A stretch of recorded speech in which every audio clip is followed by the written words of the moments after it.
Assalamualaikum warahmatullahi wabarakatuh, Bapak. Waalaikumsalam warahmatullahi wabarakatuh.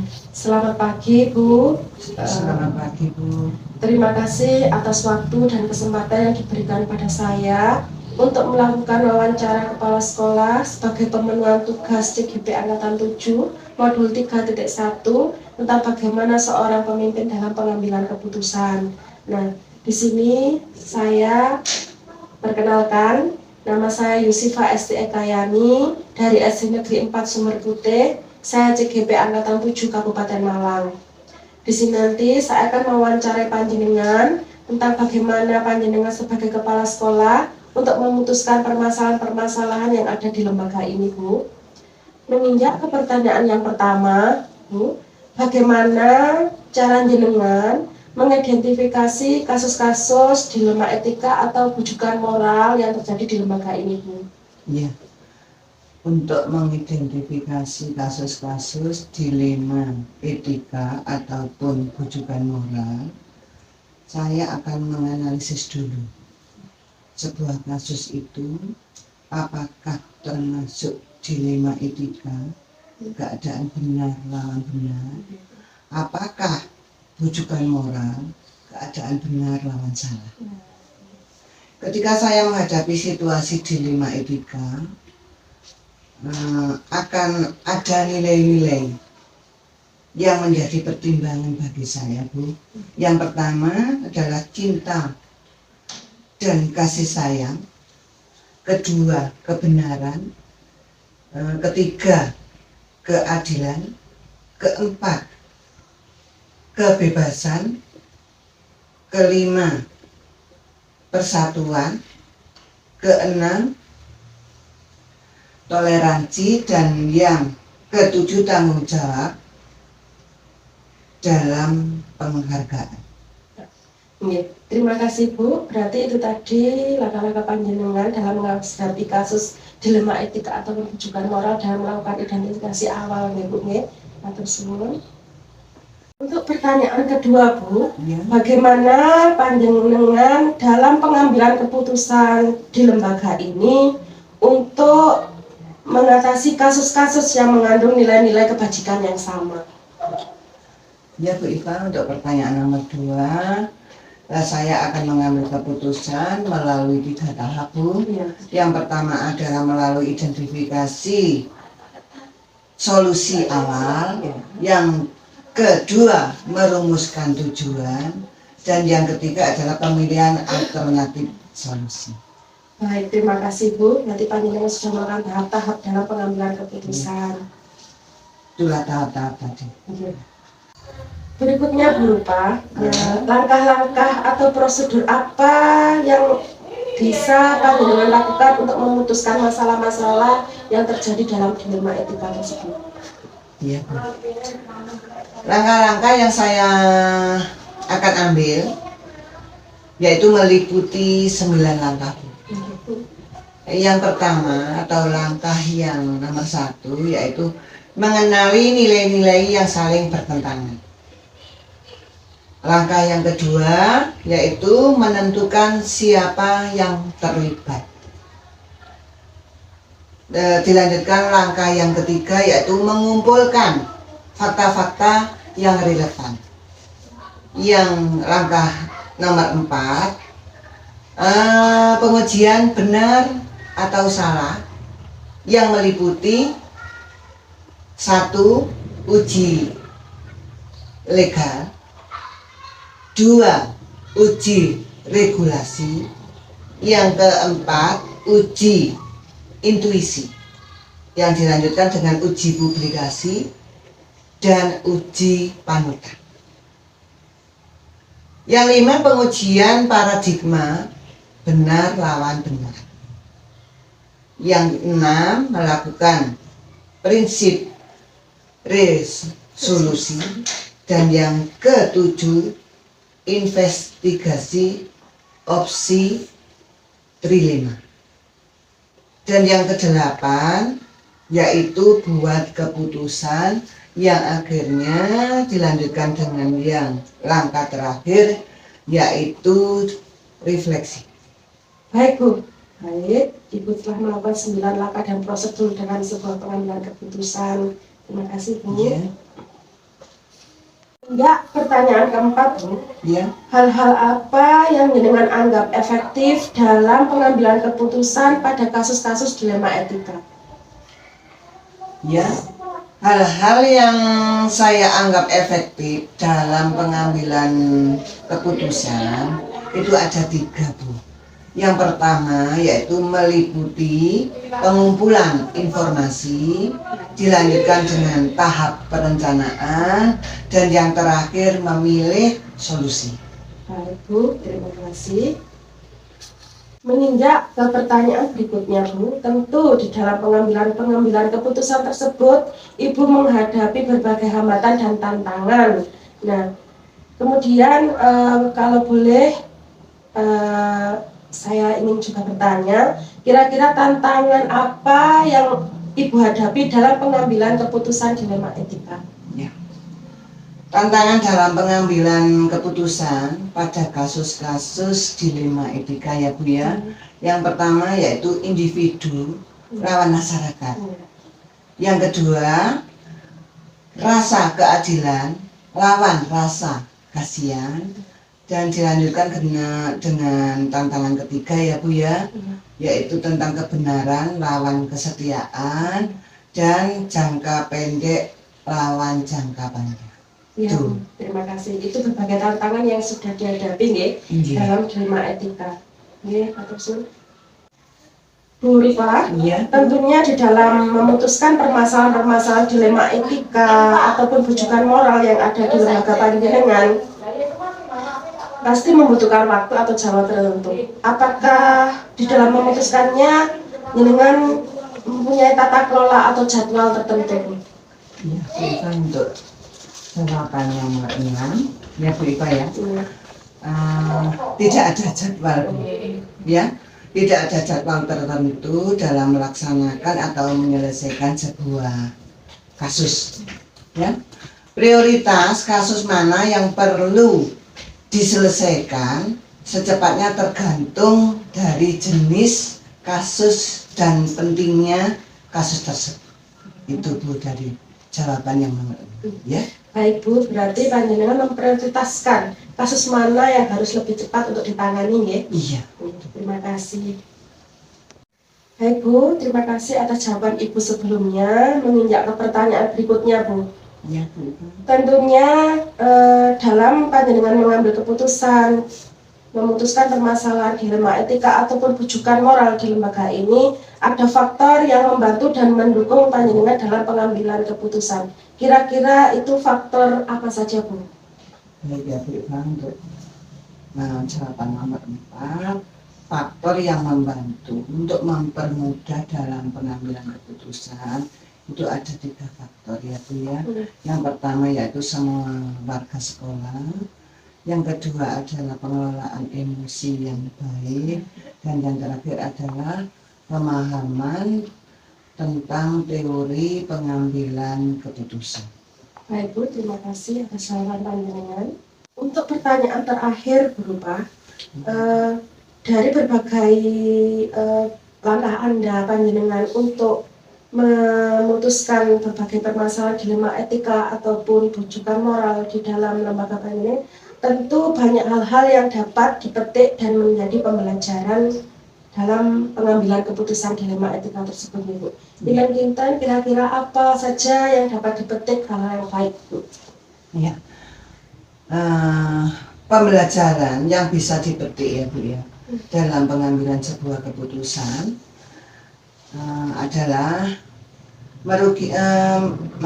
mengidentifikasikan jenis kasus lebih aman, terus dilanjutkan dengan melakukan pengujian, dan yang terakhir yaitu dengan cara menentukan paradigma yang akan dipilih dengan prinsip yang tidak merugikan siswa tersebut. Terima kasih Bu Rupa telah menyediakan waktu bagi saya untuk melakukan wawancara kepala sekolah tentang pengambilan keputusan sebagai seorang pemimpin. Semoga bisa membawa kebermanfaatan bagi saya secara pribadi, dan semoga kedepannya lembaga panjenengan akan menjadi lembaga yang lebih maju. Dan jika ada kurang lebihnya, saya mohon maaf yang sebesar-besarnya. Sama-sama Bu. Itu Bu. Semoga untuk tugas jenengan kedepannya bisa lebih baik dan lebih lancar. Amin. Ya. Terima kasih Bu. Wassalamualaikum warahmatullahi wabarakatuh. Waalaikumsalam warahmatullahi wabarakatuh.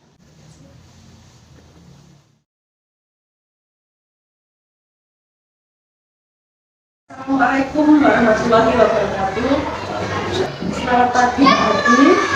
Terima kasih atas waktu dan kesempatan yang diberikan kepada saya untuk melakukan wawancara kepala sekolah sebagai pemenuhan tugas saya CGP Angkatan 7 Kabupaten Malang. Tugas tentang modul 3.1 pengambilan keputusan berbasis nilai dan kebajikan sebagai seorang pemimpin. Terlebih dahulu perkenalkan saya Muslifa SDF Ayani dari SD Negeri 4 Sumber Putih. Saya adalah CGP Angkatan 7 Kabupaten Malang. Di sini saya ingin mewawancarai Bapak tentang bagaimana Bapak mengambil keputusan-keputusan dalam kepemimpinan Bapak di SD Negeri 2 Beringin ini. Terima kasih. Untuk pertanyaan yang pertama Pak, selama panjenengan menjadi kepala sekolah di SD Negeri 2 Beringin ini, bagaimana panjenengan dapat mengidentifikasi kasus-kasus yang merupakan dilema etika atau rujukan moral?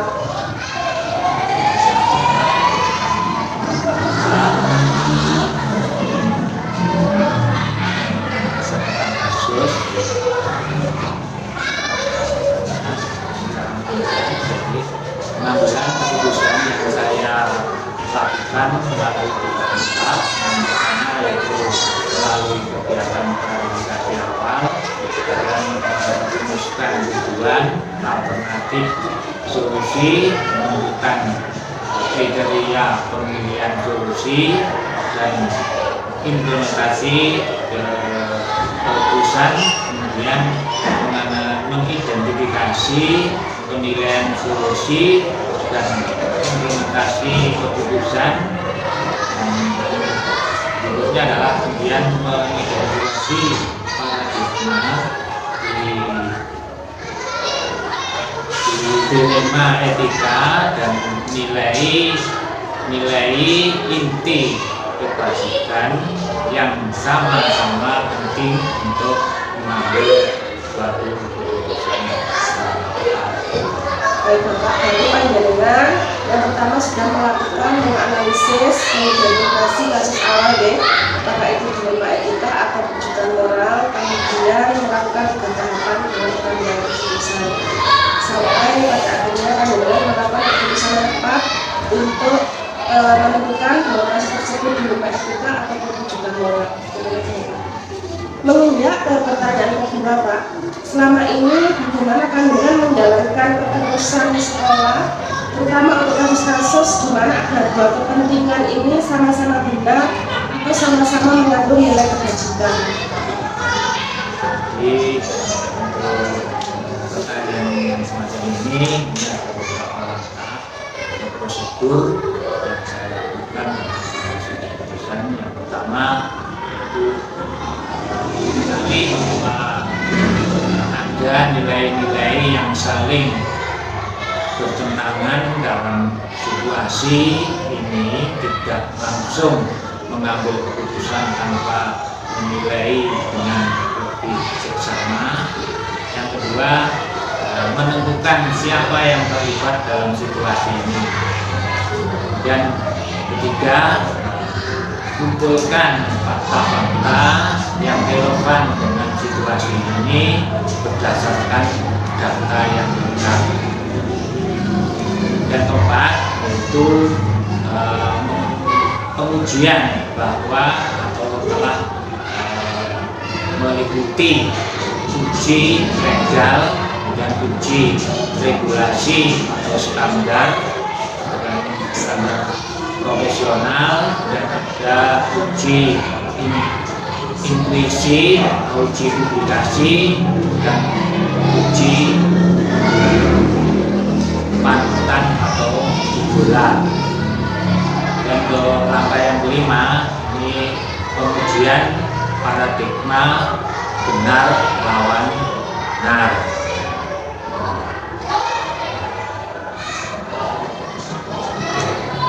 Dan yang keenam yaitu melakukan prinsip resolusi berpikir berbasis hasil akhir atau basis thinking, dan berpikir berbasis peraturan, basis thinking, dan berpikir berbasis rasa peduli, basis thinking. Dan yang ketujuh yaitu investigasi opsi trilema, yaitu mencari jalan tengah.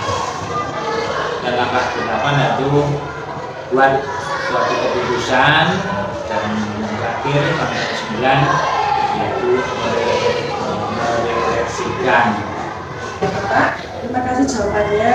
Panjenengan sudah melakukan langkah-langkah dari 9 poin langkah mulai dari mengidentifikasi hingga merefleksi hasil keputusan panjenengan melakukan refleksi. Menginjak pertanyaan berikutnya, Bapak. Hal-hal apa saja yang selama ini panjenengan anggap efektif dalam pengambilan keputusan di lembaga panjenengan? Hal yang saya anggap efektif dalam pengambilan keputusan dalam kasus pidana kita yaitu beberapa hal yang saya anggap efektif dalam proses pengambilan keputusan, yaitu pengumpulan informasi tentang tahap perancangan dan tahap memilih dari solusi. Itu yang saya anggap efektif dalam pengambilan keputusan pada kasus kriminal. Terima kasih, Pak.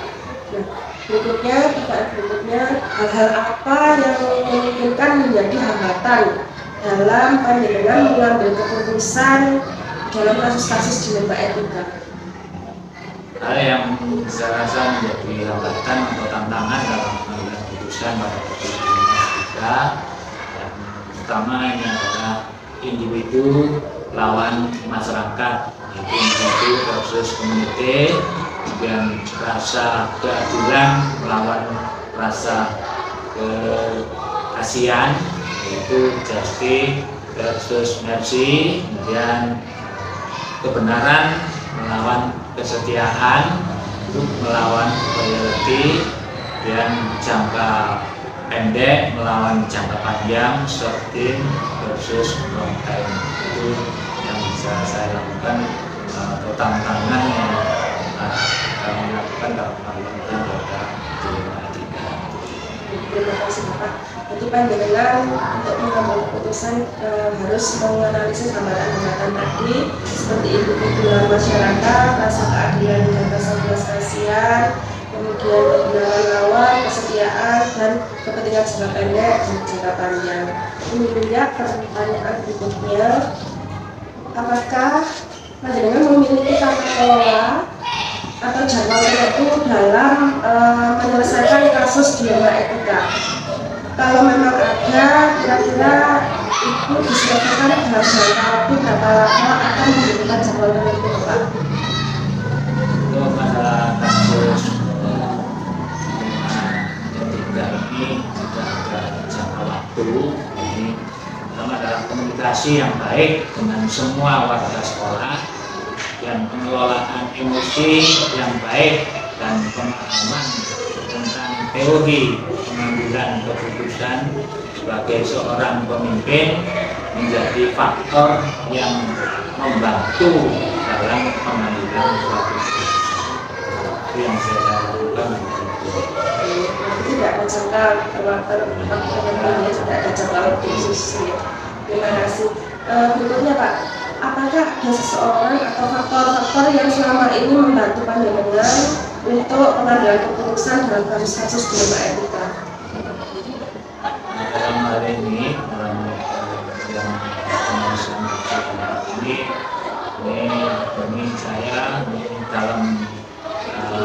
mengambil sebuah keputusan, maka mengidentifikasi jenis kasus lebih awal, tidak melakukan pengujian, lalu dilakukan pengujian benar lawan benar untuk dapat menentukan paradigma apa yang akan kita pilih, sehingga keputusan yang bisa kita ambil sesuai dengan prinsip-prinsip yang tidak merugikan siswa. Terima kasih Pak. Itu tadi dijawab Bapak yang membantu kami dalam penyelesaian tugas kami pada kelompok 3 ini. Terima kasih banyak waktunya dan kesempatan yang sangat berharga bagi saya. Kurang lebihnya saya sangat pribadi mohon maaf dan sebesar-besarnya. Wassalamualaikum warahmatullahi wabarakatuh.